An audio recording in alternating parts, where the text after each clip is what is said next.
Well, good morning. Welcome to Grandpa Gary's Jaguar project. Long overdue. Life gets in the way, it seems so often. I don't get a chance to make these videos on a consistent basis. But this is a quick update. This is what's been happening. This bottom of the spare tire tub in the trunk has had rotted away, and I decided I needed to make a piece, fabricate a piece, a section to rebuild that. So I wasn't able, as far as I could tell, I wasn't able to acquire a actual replacement part.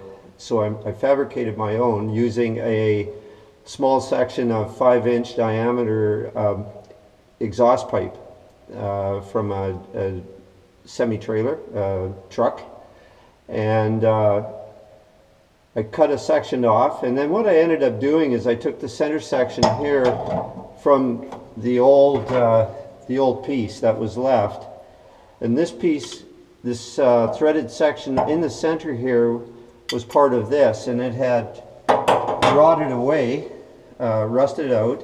So I noticed that the threaded section was still usable. So what I ended up doing, I thought, well, how can I fix that? I took a oil filter wrench, oil filter tool that fit fairly close to this piece, resembled it, and I cut these spot welds out. I don't know if this is visible. The light here is less than optimal, but the spot welds here, I drilled them out, and then I cut the center section out here, and I welded, as you can see down here, I welded this threaded section onto this cup to make a new piece, and then sandblasted that. And then in the section that I built for the bottom here, I welded this to the bottom plate. I MIG welded that on there, and what you see here now is the assembly spot welded, stitch welded to the bottom of the spare tire tub, and it's seam sealed. It looks kind of ugly in that. I ended up having to peen the edge over. I cut the ragged edge that was left. It was all rusted, it was all ragged. I made it, I cut it so that it was all even, and then I stitch welded the piece here, and then I peened with the ball peen hammer. I peened this all down, and I was able to get a nice tight fit there. So I'll show you the bottom underneath the car, and what we'll do is show you what my next plans are for the trunk, for the boot. So I'll just get us some light down below here, and I'll bring the camera down below, and I'll show you the bottom section of the installation for the spare tire. So let's see what we can see here. So you can see that the section here is welded to the bottom of the spare tire in the boot. Spare tire tub in the boot, and this is not exactly the same size, obviously, as the original stamped out section, but it's close. And what I ended up doing was I took the hold down screw and clamp and put a tire with the rim inside the tub and let the screw hang down so that I could get an idea of what the depth had to be here. The original is nicely stamped, and it looks much more polished than my Frankenstein fix here. But it'll do. It'll do, and I'm going to be cleaning this area up, and I'm going to be priming it with some anti-rust paint, and then I'm going to be further protecting it with some undercoating. Now, the next order of business is to repair rust damage here in the trunk, and my light's kind of flaky. Right here, I don't know if it's visible, but right here we have lots and lots of perforations. Obviously we had some moisture leaking in here, probably from this area past the weather stripping and settling here, and the fuel tank lives underneath this area here. I need to fix this before I can install the fuel tank. The new fuel tank I've purchased is sitting right here, and I would like to get that in before Christmas and connected and everything. But first things first, I need to repair this section. So what I'm about to do is I'm going to make a template. I'm going to mark out the areas that I need to repair, and then I'm going to take a zip cutter and cut the section out here. I'm going to try and lift this up. There's a line of spot welds right here, pinch welds. So I'll lift this up, chisel that apart, but I'll cut this out, mark some lines here, cut this out, take this piece out of here, and then I'm going to make a template. I have material that I can use to fabricate a new section. Now the idea is to take the minimum amount out. What I'll end up doing most likely is make a cut here and cut around this indentation here. This metal, yes, it's pockmarked and that, but from below it actually looks pretty good. So I think I can salvage what's in here, and then I'll fabricate the new piece, including this area here. I'll have to pound out and hand form a indentation here. I could, how could I say? I could end up just doing a quick fix and that, but it wouldn't look very good at the end of the day. I know I can't achieve, factory, let's just say factory appearance in all cases, but I'm trying to maintain a certain level of quality in the work that I'm doing, so it doesn't look too ham-fisted. But and I also want strength. This allows the tin some extra rigidity, and we need that. So anyway, I'll do that. I'll cut this out the way I need to. I'll make a template, and then I'll start fabricating new sections to stitch weld in there. Now the reason I'm doing this at this stage, and also the reason I'm working in the trunk at all, is because I still haven't managed to install the sill on the passenger side of the car. And the reason I haven't installed the sill is because the rear section where the panhard rod is mounted to the undercarriage, to the rear axle I should say, is damaged. So there you can see that. The area here, the frame extension, the springs fit in here. The frame extension where the springs reside and are secured is compromised quite a bit. I've ordered this section here, and it is being shipped as I speak, but I can't, I don't want to disassemble this too much because I want to see exactly what the new piece will look like, and then I'll install, I'll have something to go by. I can landmark the areas that I need to landmark.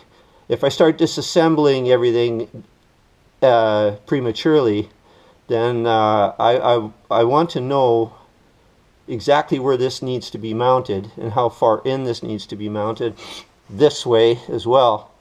So the idea is I'll get the new piece, I'll have an idea what I can remove here first, and then I'll work to remove the old piece, doing as little damage as possible, as little disturbance as possible. But as you can see, I need to remove this. I need to evaluate how far this has gone, and from just general appearance, obviously I need to do a lot of work here. But so I will be removing this here, and I will be removing this piece here in there, and the reason for that is that's where the jacking point, the new jacking point, will clip onto the bottom lip of the frame rail. The jacking point, here I'll show you.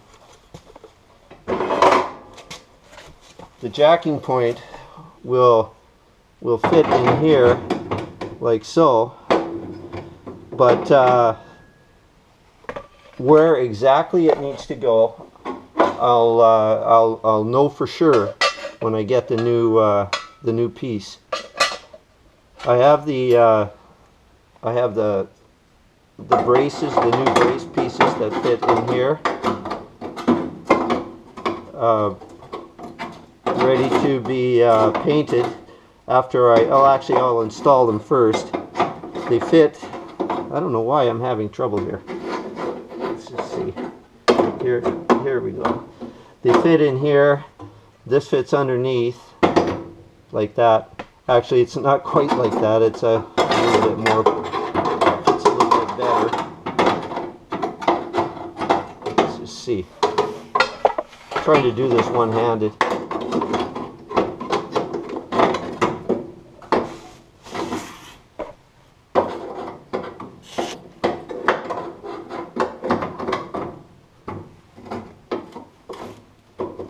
This will fit up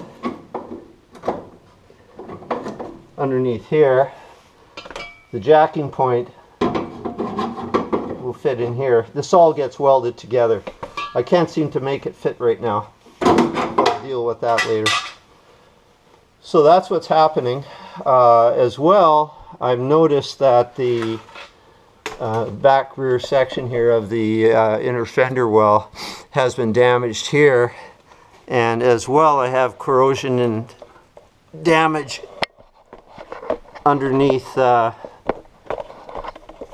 here as well. So the next thing I'm going to have to do here is I'm going to grind the paint away on the outside here. I'm going to look for damage down here, and then I'm going to have to start removing the rusted sections in here. There's a brace, an internal brace here. I'm going to have to take that and I'm going to have to try and remove it and see if I can reconstruct the pieces that are rusted out here. You can see there's gravel stuck inside the frame, and oh, my lighting is terrible. So anyway, that's where I'm at now. I have, obviously, as you can see, I've removed the rear axle. That was done when I had time. Been busy with family situations and so on and so forth, so it's been a little bit chaotic in terms of what I've been able to achieve. I haven't been able to make these videos very consistently, and I come out and I try and get as much done in as short as time as possible. I had to remove this section of inner fender to actually access this area in here, and after I get everything installed, fabricated, brought up to standard, then I will be working on the internal structure here of the inner fender well. And I have this up here, perforations here, so I will have to make a repair up here. And that I'm not 100% sure that I need to remove all the old undercoating, but it seems that wherever I have removed the old undercoating, I'm getting a bit of surface rust that's actually been forming underneath some of this undercoating. Some of the undercoating was cracked, and because it was cracked, the water penetrated in here underneath and started its nasty work that it always seems to do. And as far as the rear inner fender, I have to go back to the driver's side rear and reconstruct the inside of the rear fender as well. That's rusted away. I'm not sure of what I'm going to do with the springs. All the rubber bushings and so on to do with the springs are pretty much compromised, and I'm going to have to replace those. But that's something I'll deal with when the time comes. I'm not going to I can't fix everything all at once. So I'll get this done. I'll get all the reconstruction, the rust repairs done. I want to get this all cleaned up under here and recoated. Along the way, I'm inspecting for rust perforations in the frame and in the floor pans and so on and so forth, and I'll deal with those in sequence. And once I get this section here reconstructed, they form a pocket for the sill to come back here, and actually the rear section of the sill, the outer sill, will fit in this pocket that's formed when I reinstall the install the rear structure. So it's there's a lot of work to do, and in that, but it's all contingent right now on when I receive my new pieces from S&G Barrett.